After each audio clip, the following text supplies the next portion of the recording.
idea, Dr. Sattler. Welcome to Jurassic Park.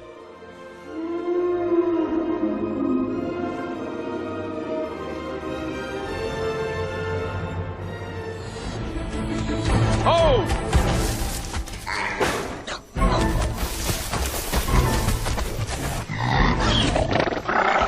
Hey!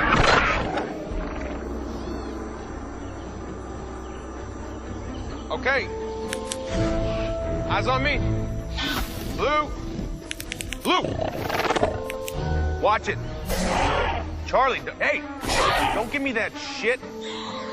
Delta. Lock it up. Good. And we're moving. And welcome to CP101, and we are back on the Revell 125th Raptors. And we got Billy Joe and Bobby Sue primed with the Duplicolor flat black primer, which I think you saw in the last video, and I decided to go ahead and start with Bobby Sue first. So we've got her done. Now, somebody asked me, where do you come up with the names? Well, I was actually listening to Steve Miller, Take the Money and Run, and I felt these two look like lovers with nothing better to do than to mess with the T-Rex, so I named them Billy Joe and Bobby Sue. Pretty simple. But anyway, after the primer set for a couple days, I paintbrushed Bobby Sue here with a mix of two colors, Silver Gray by Craft Smart, and they're just a plain gray from Craft Smart. I was going go with a straight silver gray, but I wasn't liking the color. It needed just to be a tad a little darker. So I added, I don't know, maybe 2 or 3 drops of the regular gray into the silver gray. And then we added our washer fluid to thin it, as if I was going to put it in an airbrush, but I paintbrushed this. Once we got her base color on, the 2 grays, I went back with my Army Painter War Paints strong tone ink and added the striping that goes along her back and her tail, a little bit striping on her legs, kind of sort of like a tiger. I wanted, my first thought was to do her just like a tiger, but I thought, well, you know, who's to say what kind of markings raptors had? You know, the movie took creative license, and I thought, well, why not, you know, why can't I do the same? So, because really raptors didn't look nothing like this. Raptors were about the size of a turkey. They had feathers and everything else. This is all Hollywood liberty with the raptor. So now there was a dinosaur that was similar to the raptor. It wasn't called a raptor. I can't think of the name. I looked it up, and there was an actual dinosaur that mimicked more what we saw on the screen. But the raptor itself was not anything like what we saw in the movie. It was just a creative license for entertainment, you know. Because if they would have made these guys like the real thing, it would have been one boring movie. But anyway, so the striping is nothing but the Army Painter strong tone ink. It's all free-handed. I didn't use any mask or anything. I just free-handed the striping on her tail and on her back and on her legs, her arms, her head, top of her head. It's just all free-handed. So we've got, after that, the stripes, we let it sit for a while, and there's probably, I'm going to say about maybe 2 layers of ink on her stripes. What I did is I let the ink, I kind of outlined each stripe with that strong tone ink because I wanted the outer edges of the striping a little darker than the inner color of the striping. Kind of give it I don't know what you want to call it, but I just like the idea of the darker edge on the striping than a the edging being the same color as the stripe. So that was all done by hand with Army Painter Strong Tone ink. When the ink was dry, I went back and touched up around her mouth.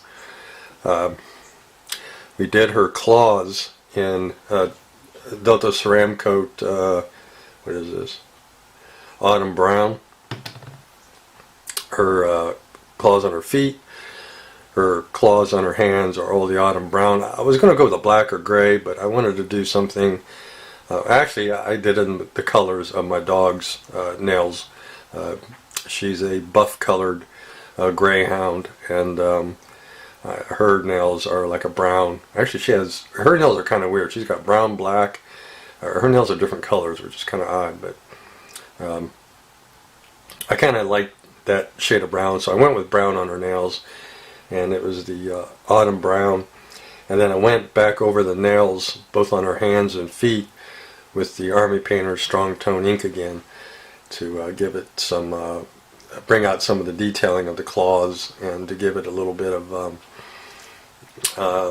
depth, not look so flat. So when that was all said and done, we took Americana Marigold for her eyes, and that was again done by hand. I put in her eyes, and then her the pupil, the slit pupils, like a carnivore eyes kind of thing. Did that, and then when that was all said and done, I did use an airbrush on her. What I did was I took her base color again and used my Slant 6 airbrush. I broke out my H, and I was going to actually use the H on this, but I thought, well, what the hell, I could probably still get away with using my Slant 6 brush. So I used the Slant 6 brush again and mixed me up. I thinned a little bit more than I normally do for the airbrush, the base color, and I backed it way down to where it was barely shooting paint out, and I went over her entire body with that gray, because what I was trying to do is I didn't want her stripes well defined. I wanted them on there, but I didn't want them well defined. The box art has the striping on her really well defined, and I just didn't like that look. I didn't like it at all. It almost looked like they were just like pieces of tape stuck on, is what they looked like, and I didn't want that. So I was trying to soften all the stripes, and I thought that would be the best way to do it, and I think it worked out okay. So I went over her with my airbrush and just lightly gave her a mist coating of her base color to soften all those stripes down. And I think she looks much better. I'm trying to move her so I don't get her out of focus. So I did that, and then when that was all done, I took the same base color and added some white to it, and I did her belly and her neck, and on the bottom of her tail,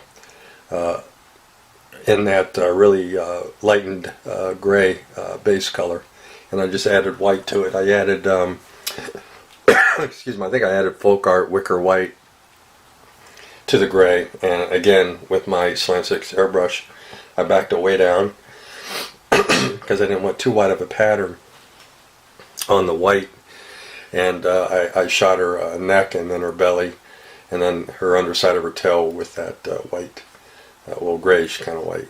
So as I said before, even with this El Cheapo starter airbrush, which really is not made for detail work, it was never intended for detail work. This starter brush was made for painting large areas, but with a little skill and knowing how this works, you can kind of sort of force it to do a little bit of detail work, and that's what we've done here with adding the white to her neck and then her belly. So don't think you can't get some detail out of this, because you can. Not very good detail.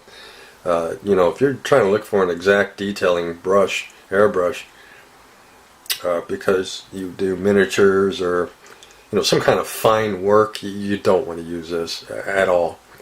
But you can coax it sometimes to do a little bit of detail work if you know how to use it, basically. Just by adjusting your paint flow, adjusting your pressure, and adjusting the distance of your airbrush to your model, you can get it to do a little bit more than what it was intended to do. Must be the mailman here.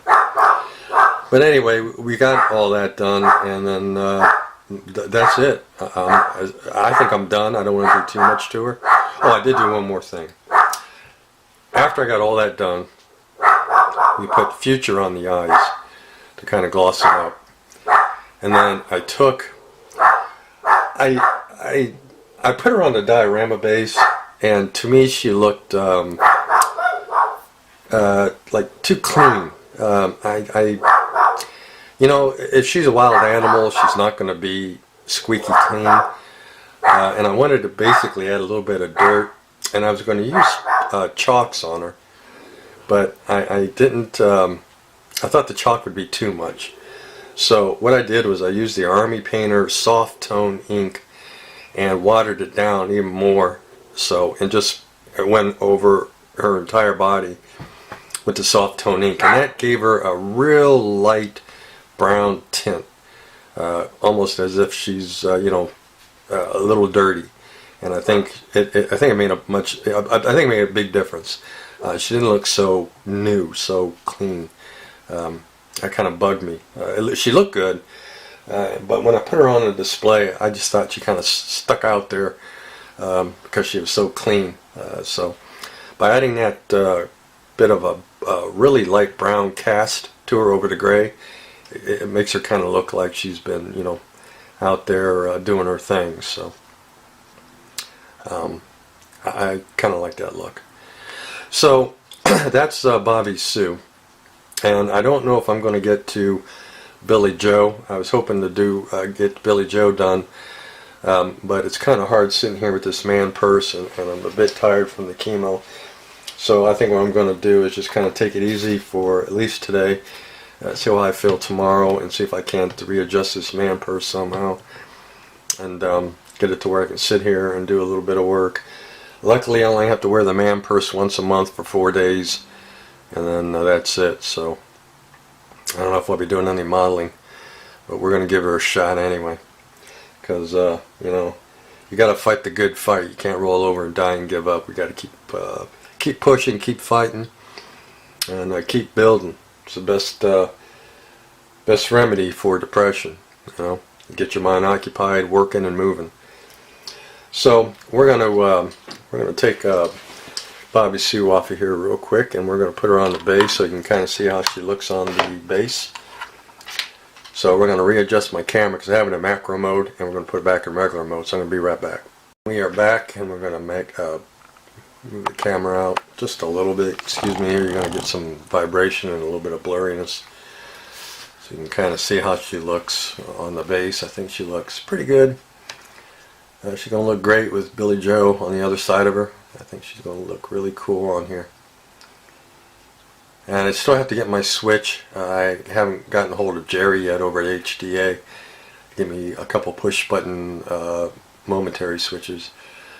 But I'll get them and add them so we can get the sound working. Yeah, I think she looks pretty good. I'm happy with her, and I'm anxious to get the Billy Joe. Get him looking like Blue. Blue was pretty cool. I really enjoyed Blue. He took on those T-Rexes, and he was pretty awesome. Pretty awesome bloke. So. Alright guys, that's the update on the Revell Raptors. I've got a couple new kits. If I don't feel like building, we're going to look at those new kits. These are a couple projects I'm going to be, I talked about a couple of them before, but one is another vehicle from Hogan's Heroes, so that ought to be just a blast. And then another one is a figure model that I got just a super deal on, and we'll talk about it in the video, but It's going to be awesome. I love it. All right, guys, take care. We'll talk to you on Facebook or YouTube, either one. And till the next video, peace, guys.